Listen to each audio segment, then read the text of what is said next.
이 특별 재난 지역으로 지정이 되면 네, 어떻게 되는 거예요? 네네. 이 대통령령으로 정하는 바에 따라서 그 응급 대책 및 이 재난구에 필요한 그 행정, 재정, 금융 그리고 의료상의 특별 지원을 받을 수가 있습니다. 최고의 허리케인 라디오. 무거운 녀석들 가벼운 뉴스는 가라. 무게 있는 뉴스만 골라서 써뱅이 됩니다. 무거운 녀석들! 무게 있는 뉴스 전해줄 무거운 녀석 두 분 나왔습니다. 뚱커벨 인사이트 K 배종찬 소장 어서 오세요. 안녕하십니까. 뚱물리 시사 전문 정상 기자 어서 오세요. 네, 안녕하십니까? 네. 청취자 여러분 코너 끝에 방송만 잘 듣고 계시면 금세 맞힐 수 있는 무게 있는 퀴즈 내드릴 거예요. 지금부터 무거운 두 분이 전해줄 무거운 뉴스 잘 들어보시기 바랍니다. 첫 번째 토픽입니다. 오늘 아침 주식시장이 대혼란에 빠졌어요. 네, 주식시장이 곤두박질 쳤습니다. 이 코스피와 코스닥 지수가 개장 직후부터 동반 폭락을 했는데요. 시장 매매 거래가 일시 중단됐습니다. 예. 바로 이 부분이 중요한데요. 한국거래소는 오전 9시 4분 1초 예. 시작하자마자 한 거죠. 예. 코스닥 시장 급락에 따라 매매 거래를 일시 중단하는 1단계 서킷 브레이크를 발동했습니다. 밑줄 작쳐야 됩니다. 서킷 브레이커예요? 네. 별이 몇 개예요? 1000만 개입니다. 1000만 개? 네. 야, 서킷 브레이커. 미국도 뉴욕 증시가 곤두박질 치면서 1987년 이래로 이번 주 블랙 먼데이도 있고 블랙 목요일도 있습니다. 진짜 목요일이 뭐예요? 블랙 더스데이인데 너무 영어를 쓰는 것 같아요. 아니 재미 유학파가 지금. 예. 서킷 브레이크가 뭐냐면요. 코스닥 지수가 전날입니다. 종가 대비 8% 이상 하락한 상태가 1분간 지속됨에 따른 것으로 이 서킷 브레이크가 발동되면 20분간 코스닥 시장의 매매 거래가 중단됩니다. 네. 그렇군요. 정부가 대구 경북 지역을 특별 재난 지역으로 선포하는 거를 검토하고 있다고 그러지 않습니까? 네. 오늘 정세균 총리가 대구시청에서 관련 회의를 주재하면서 이렇게 얘기를 했는데 권영진 대구시장 그리고 이철우 경북도지사가 관련해서 요청을 했고요. 이에 대해서 정세균 총리가 관련 절차를 진행하고 있고 이 마무리되는 대로 특별재난지역 선포를 대통령에게 정식으로 건의하겠다 이렇게 말을 했습니다. 이 특별재난지역으로 지정이 되면 네, 어떻게 되는 거예요? 네네. 이 대통령령으로 정하는 바에 따라서 그 응급 대책 및 이 재난구에 필요한 그 행정, 재정, 금융 그리고 의료상의 특별 지원을 받을 수가 있습니다. 네. 콜센터 얘기 좀 해보자고요. 여기 네. 확진자가 이제 추가가 많이 되진 않았어요. 네. 근데 세종시에서는 확진자가 계속 나오고 있다면서요? 서울에서는 특별관리 지역으로 콜센터를 집중 관리해야 된다 이렇게 또 선포하지 않았습니까? 네. 그 외에도 뭐 PC방, 또 노래방, 특히 코인 노래방 주의가 필요한데요. 지금 세종시에서는 이들 장소가 아닙니다. 정부 부처에서 확진자가 늘어났습니다. 그죠. 해양수산부에서도 확진자가 몇 명 나왔고요. 그래서 폐쇄 조치가 되고 있는데 그럼에도 불구하고 확진자가 더 나올 가능성도 있는 것으로 알려지고 있습니다. 네. 그리고 이 유럽에 지금 코로나19 확산되면서 우리 네네. 정부가 유럽 5개국 대상으로 특별 입국 절차를 확대했다면서요? 네, 어제도 이 유럽을 갔다 온 20대 남성이 이 코로나 확진 판정을 받았는데 그래요? 그래서 이 대상 국가들을 늘렸습니다. 지금 현재 이 중국, 일본, 이탈리아 등 6개 나라를 대상으로 특별 입국 조사를 하고 있는데 여기에 앞으로는 이제 프랑스, 독일, 스페인, 영국, 네덜란드 이렇게 5개 국가가 추가가 됩니다. 네. 그래서 특별 입국 절차라고 하면은 이 지역에서 이 나라에서 들어오는 내 외국인 모두 건강 상태 질문서를 작성을 해야 되고요. 그다음에 자가 진단 앱을 휴대전화에 설치해서 그죠? 매일 건강 진단 결과를 제출해야 됩니다. 네. 스마트폰에 그 앱을 심게 돼 있더라고요. 네네. 이탈리아만 만만치가 않은 거죠. 프랑스에서도 마크롱 대통령이 집회를 금지하라라고 이렇게 선언을 했고요. 또 하나 스페인이라고 하는 나라가 사실상 이탈리아 바로 옆 나라거든요. 네. 뭐 포르투갈, 스페인 이렇게 이탈리아가 있는데 어느 정도 심각하냐면 스페인의 경우에는 역학 조사를 더 하기가 힘들 정도다. 왜? 그래요? 계속 늘어나고 있으니까 이제는 이 대감염에 뭐 대비해야 되는 것 아니냐. 이탈리아만 그런 줄 알았더니 아닙니다. 스페인도 그렇대요. 그래서 지금 유럽발 이 코로나 위기가 정말 일파만파 커지고 있습니다. 두 분 그 기사 혹시 보셨어요? 그 태국에 중부 지역에 뭐 롯부리 사원이라는 데가 있는데 네. 여기서 원숭이 떼들이 집단 패싸움을 벌였다는 거 아니에요. 어. 사원파하고 도심파 원숭이들이. 네. 이게 왜 싸웠을까? 현지 관계자들이 추측을 해보건데 네. 코로나19 관광객이 안 오잖아요. 네. 그러니까 먹이로 해바라기 씨나 뭐 이런 거를 보통 주워왔는데 네. 관광객이 아무도 안 들어오니까 먹을 게 없잖아요. 네. 그래서 사원파하고 도심파 그 네. 두 무리가 패싸움을 벌였다. 이런 외신 보도를 보고 야 이게 이런 거구나. 예. 이런 일까지 벌어지는구나 이런 생각이 어떤 들었어요. 의미가 있는 거죠? 무슨 의미 없어요. 보통 이제 아니 그 원숭이들이 기사를 읽다가 네네. 깜짝 놀랐다니까 무슨 아. 영화의 한 장면 같다는 예를 들면 네. 인류 멸망 이후에 네. 그런 동물만 남은 지구 뭐 그런 상상을 혼자 해봐서 또 이제 원숭이들한테는 이제 뭐 먹이 다툼 이런 표현을 많이 쓰는데 이제 패싸움이라는 용어를 쓰니까 아, 제가 그 신선하긴 얘기를 하네요. 네. 원숭이도 싸움을 잘해야 되는군요.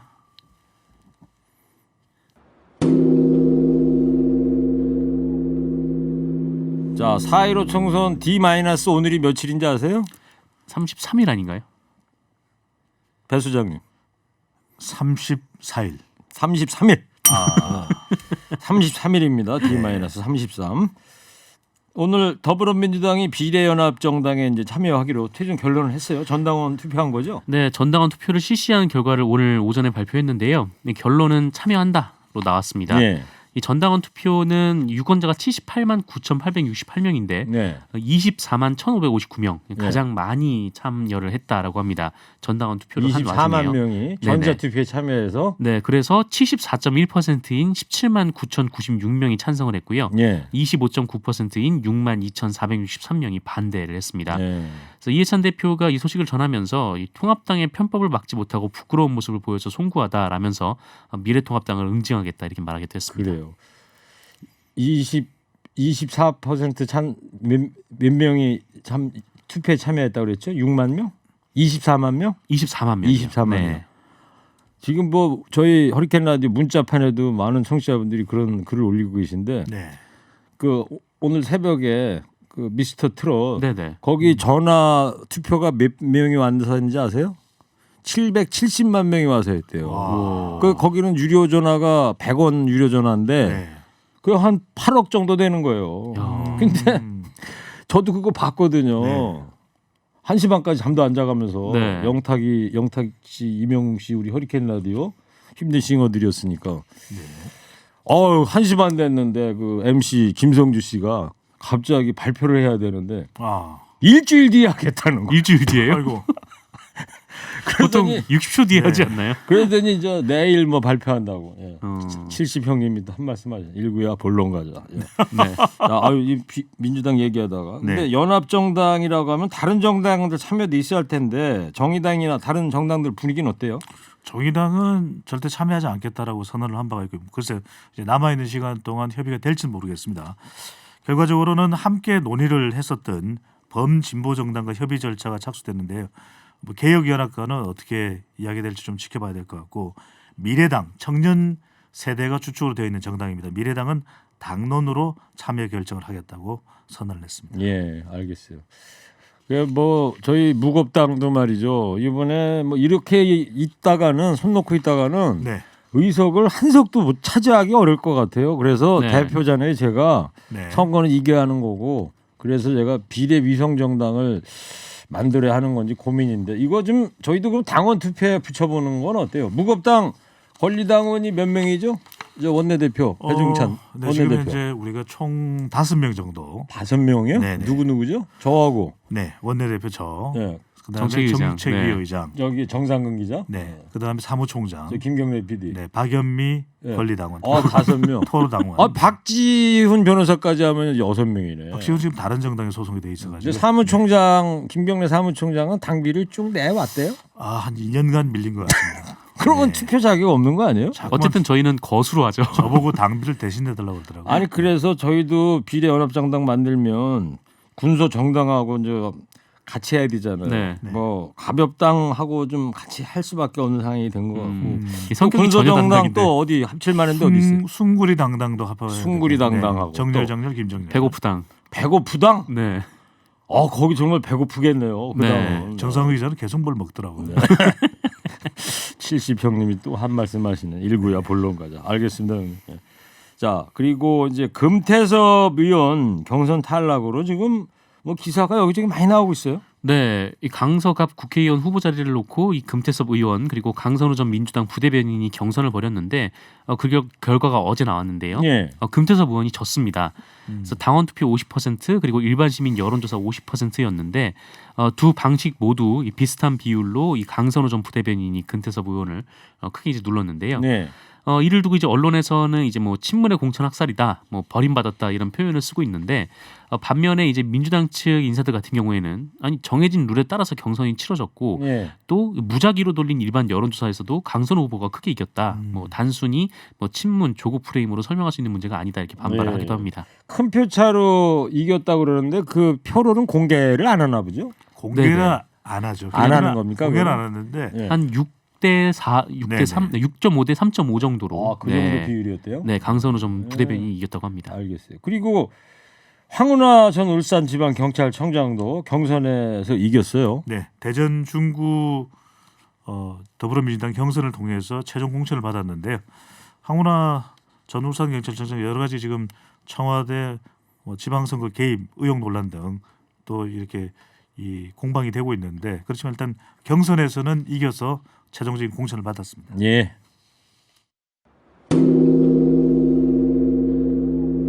네, 뚱 소리 났습니다. 네. 저는 허리케인 라디오 앵커 DJ 최일구고요. 인사이트 K의 뚱크벨. 네. 시사 전문 정상근 기자 네. 함께하고 있습니다. 자, 세 번째 이야기입니다. 미래통합당 내부의 경선 불복이 계속 이어지고 있어요. 김용호 공관위원장이 오늘 아침 보니까 사퇴했다고 기사가 떴더라고요. 네, 사퇴 카드를 빼내들었습니다. 계속해서 이제 이 사천을 했다. 몇몇 지역에 있어서는 사적인 공천했다. 네, 도저히 이 납득이 되지 않는 공천 또는 전략 공천을 했기 때문에 이에 대해서 책임을 져야 된다. 그리고 한교안 자유한국당 대표도 일부 보완과 수정이 필요하다 이렇게 이야기를 했거든요. 예. 그러면서 이 코너에 몰리는 김용호 공관위원장의 모습이었고 결정적으로는 강남병이었죠.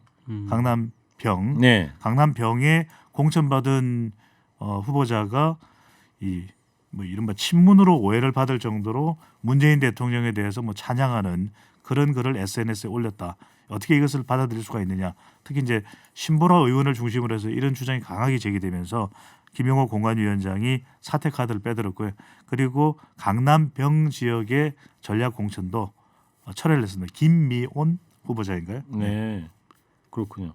미래통합당 선대위원장 거론되고 있는 김종인 전 의원이 태영호 후보를 비판을 했다면서요?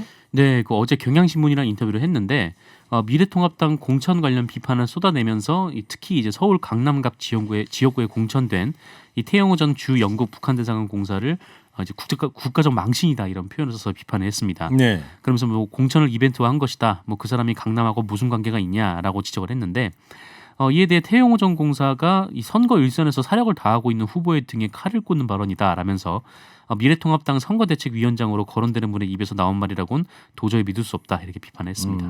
김종인 전 의원이 공천권을 요구했다 이런 얘기도 들리더라고요. 조금 사실과는 다른 내용이고요. 예. 공천권을 달라라고 했다기보다는 김종인 전 의원이 이제 선대위원장 지금 영입설이 있거든요. 그런 만큼 선대위원장으로 영입되기 위해서는 공천 논란이 정리돼야 본인이 가서 어떤 역할이든 할 수 있는데 그게 정리되지 않으면 곤란하다라고 이야기를 했고 이 부분에 대해서 이석연 공천위원이 있거든요. 공천관리위원회 부위원장인데 이석연 부위원장이 이렇게 이야기를 했죠.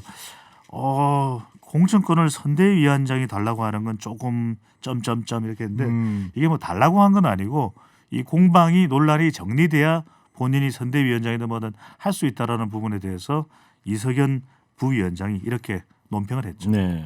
정상 기자, 미래통합당이 그러면 김종인 효과를 볼 수 있을까요? 뭐 그 효과가 기대된다라고 하시는 분들은 이 김종인 전 의원이 박근혜 전 대통령 선거 당시 합류했을 때 이 화제가 많이 되지 않았었습니까? 예. 뭐 의회의 조합이다라고 해서 이 경제민주화 전도사 막 이렇게 얘기도 나왔었고 그리고 2016년 총선 당시에는 민주당이 합류를 했었는데 또 그때는 이제 박근혜 전 대통령 당선의 주역이 민주당에 왔다 그래서 또 역시 의회의 조합이다 이렇게 해서 화제가 좀 많이 됐는데요. 그런데 좀 이번에도 이 의회의 조합, 뭐 신선한 조합이라고 평가를 받을 것인가? 근데 뭐 그렇게 보는 사람들이 별로 없을 것이다. 뭐 이런 전망도 나오고 있습니다. 알겠어요. 김종인 전 의원은 무겁당에서 영입을 하면 어떨까요? 그럴까요? 네. 안 오시겠지 근데.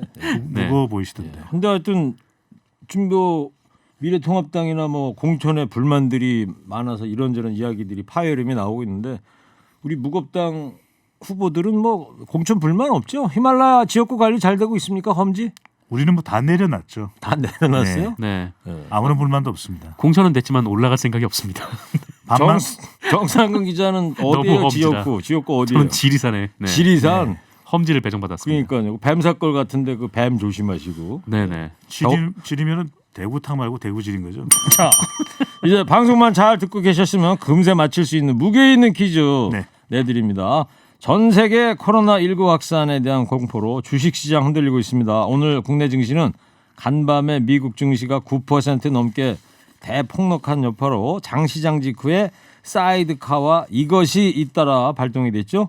주식 매매 일시 정지를 뜻하는 이것은 뭘까요? 뚱코벨 힌트 주세요. 정상근 기자. 네. 경제 관련 기사도 써본 적이 있나요? 써본 적이 있죠. 네. 네.